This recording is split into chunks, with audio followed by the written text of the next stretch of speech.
ठळक घडामोडी पाहण्यासाठी सबस्क्राईब करा आपल्या UTV मराठी वृत्तवाहिनीला. बेल आयकॉन दाबा आणि पहा आमचे व्हिडिओ सर्वात आधी आपल्या मोबाईल स्क्रीनवर. कल्याण लोकसभा क्षेत्राचे खासदार डॉक्टर श्रीकांत एकनाथ शिंदे यांनी आज अंबरनाथच्या प्राचीन शिवमंदिरात येऊन दर्शन घेतलं आणि पूजा केली।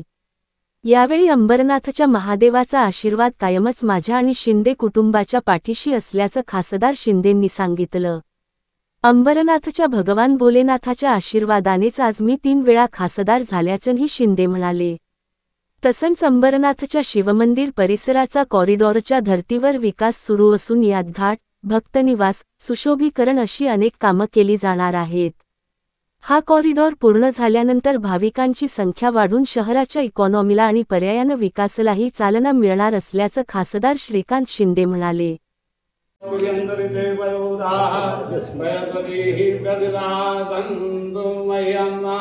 पैगलानं समर्पयामि श्री भगवते सदाशिवाय नमः। श्री भगवते सदाशिवाय नमः। स्वामी लोकलज्जादिवारिणे मयोपवादिने तुभ्यं वाससी प्रतिगृह्यतां।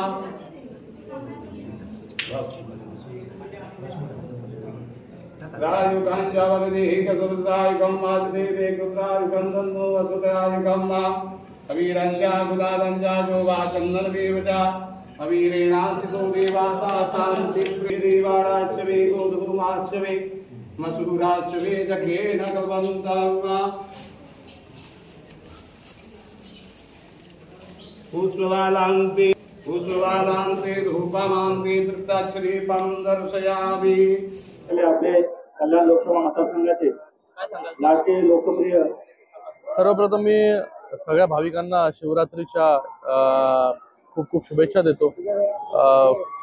या अंबरनाथच्या प्राचीन शिवमंदिरामध्ये आज देखील लाखोच्या संख्येमध्ये शिवभक्त दर्शन घेण्यासाठी, आशीर्वाद घेण्यासाठी इथे उपस्थित झालेले आहेत आणि हे गेले 1000 वर्ष हे शिवमंदिर या अंबरनाथमध्ये उभा आहे आणि या शिवमंदिराच्या परिसराचा पण आता आपण पाहत असाल की विकासाचं काम चालू आहे। 8-9 एकरमध्ये पूर्ण परिसराचं सुशोभीकरण चालू आहे।